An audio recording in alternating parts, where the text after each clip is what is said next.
Bro, Hollywood P reacts.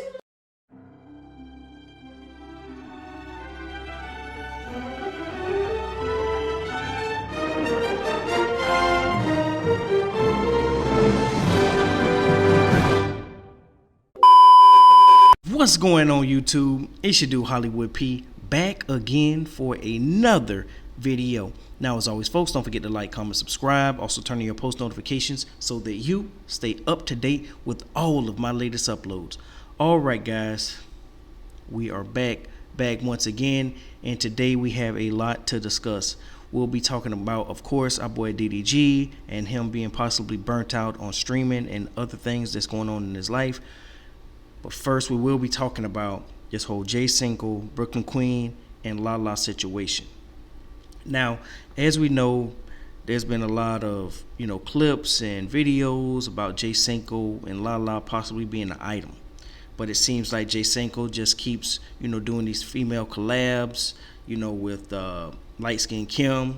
Now he's back out with Brooklyn Queen and just knocking his content out. So when we hear that, Cinco and Lala might be a thing, to me, it's not. You know what I mean? I'm out here in LA. I know a lot of you guys are not. A lot of you guys probably live in Atlanta, Detroit, Chicago, and just Florida, wherever. But you guys don't be out here, so you don't really see what's going on. Now, when these guys say that they're strictly making content with these females and stuff like that, it doesn't seem like it's just content, especially when it comes to Cinco and Lala. They seem like they're real comfortable with each other. Cinco's grabbing on her, they sleeping together, he's at her house and all kind of stuff, But the thing that a lot of people always wondered was like, why was DDG, why he never really took Lala serious, why he never really was on her. Yeah, they kissed a while back, when they first met, like he hollered at her and stuff like that, and apparently didn't work out or something. But you guys, I'm going to tell you the real reason why DDG doesn't really push up on Lala and he just keeps her in the friend zone. But first, let's check out this video of Cinco and Brooklyn Queen, just out in Hawaii doing their thing.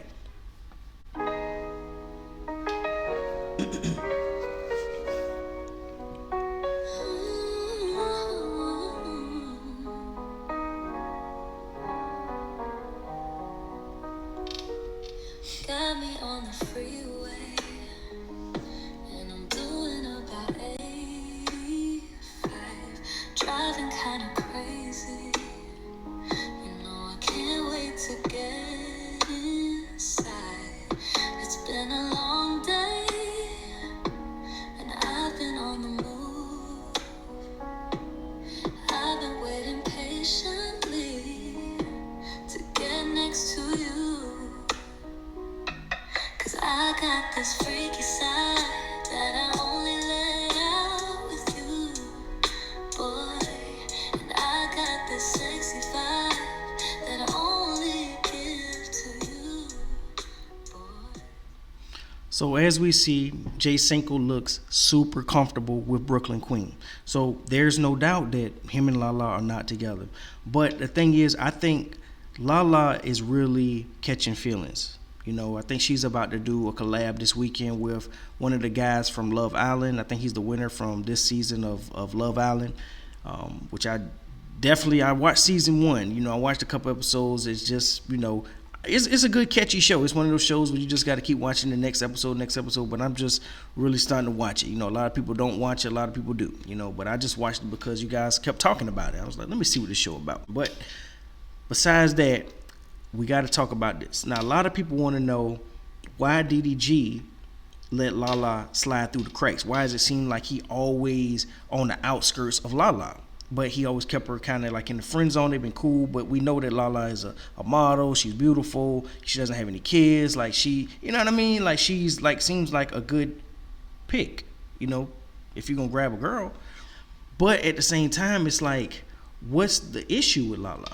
Well, if you know Lala or if you watch Lala over the years, you'll know that some people can't really take that whole monotone valley girl talk, and she's good for it. She kind of like, it seems like She drags her conversations like, it's like that whole Valley Girl type of talk, like the Kim Kardashian talk, and you just sitting there like, because even Cinco, I see he gets annoyed sometimes, but you got to have patience when it comes to women like Lala. You know what I mean? She going to tell you her, how she feels, and she's going to start from point A all the way to point Z. So you'll be there for a while. She's going to talk to you, but think about it. It's Lala, like she doesn't do any wrong, in a lot of people's eyes. Until now on streaming, because you guys get her for a lot of things. But I'll put it like this.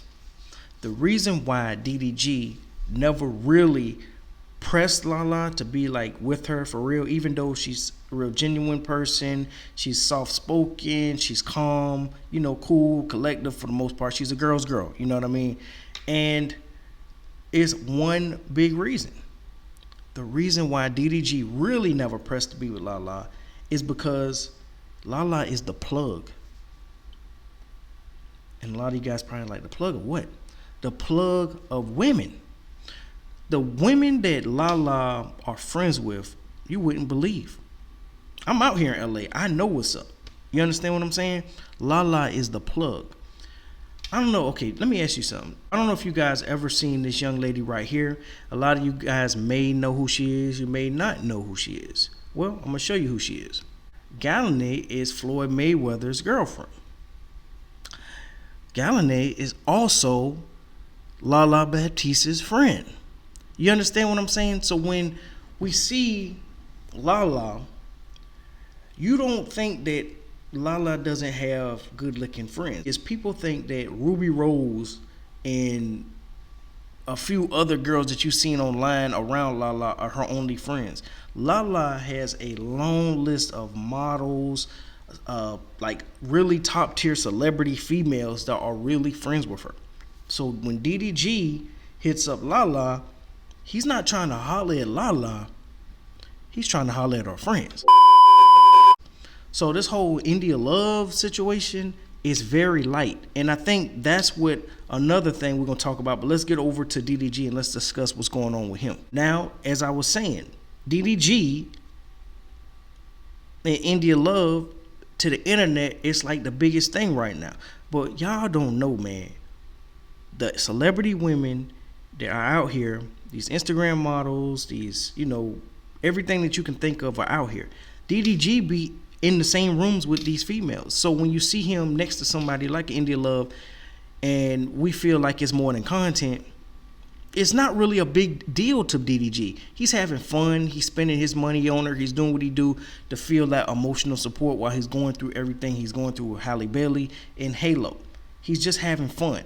But when it comes to females, Lala is the plug. DDG can have the baddest, I'm talking about the baddest female, pull up on him at any point in time. All they got to do is hit Lala. Hey, Lala, you got any friends that's available? Yes, she does. A lot of them. Girls that you've seen with NFL players, Jason Derulo, girls that's been around him, girls that's been around Chris Brown, girls that's been around probably Quavo, and the rest of them. You know what I'm saying? Lala friends are these girls. So that's who DDG hits up if he wants to be involved with these types of women. It is what it is. But anyway, let's talk about this whole DDG and him being burnt out from streaming. Okay, as we know, DDG has been pretty much streaming for the past maybe 6-7 months or maybe longer than that. It started out with the cabin trip with him, Lala, Seven, and a few other females and friends that joined him. And he got lit. Streaming when it took off for him. He's been doing it consistently. He's been going crazy, making a whole lot of money. But everybody has to take breaks. Everybody took a vacation around this time. Even Academics. I know if you guys watch DJ Academics, he took a vacation. You know what I mean? Casanet, he always kind of pop in and out. He do his, 30-day stream, then he just disappears. You know what I'm saying? With his girl, they go on vacation. DDG has not taken a real vacation yet, because he has to stay around people. He has to stay involved with streaming to keep his mind off of Halo. Let's just be real. He has to consistently stream to keep his mind off Halo. But when he was in London this time, something changed. As you see this photo here with him and Drake, DDG finally cut the camera off. He said that his backpack something went bad on it and he couldn't stream. No, he just wanted to go to this party with Drake. So now he's inspired to get back on the music tip. So the streaming thing feels secondary to him now because of the rooms that he in. You know what I mean? Being around Drake, seeing him, the crowd and the crowd response, and he wants to get back on that. So hopefully he does stay streaming, but I know he kind of feel like, listen, I'm rich, I'm with Drake, you know what I'm saying, OVO move, and streaming doesn't feel as important, but it is, and I just want him to keep on going, but he does need a break. You know what I'm saying? That's the main reason why he's burnt out, because he needs a break. He's been doing it for too long. Casanet goes hard as well for like 30 days, but then he just dips for like a month. DDG has not taken a vacation yet. You know what I mean? Because he can't handle it. He'll go into depression, thinking about Halo and this Halle situation and court battles and lawyer fees and court dates. It's a lot on him. So he has to keep working, but he just need a break. He got to take a break or he will stop streaming. He'll hate streaming. He'll start to hate it. He doesn't do YouTube anymore. He puts clips over there from his live stream. He has somebody clipping his pages and setting it up. I think Cisco sets it up over there. But he will start hate streaming. He's already starting to hate streaming. He's like, man, some days I just want to lay in the bed, man. I'm like, bro, I don't feel like getting on here. And that's when you start going downhill. 2 years max, you'll be done with streaming. And you'll be just whatever. Back rapping, getting on YouTube, dropping vlogs. And you won't want to stream anymore. That's what it is. But anyway, guys, I am going to end the video here. Don't forget to like, comment, subscribe. Also, turn on your post notifications. And as always, folks, as always, holla back at your boy. Peace.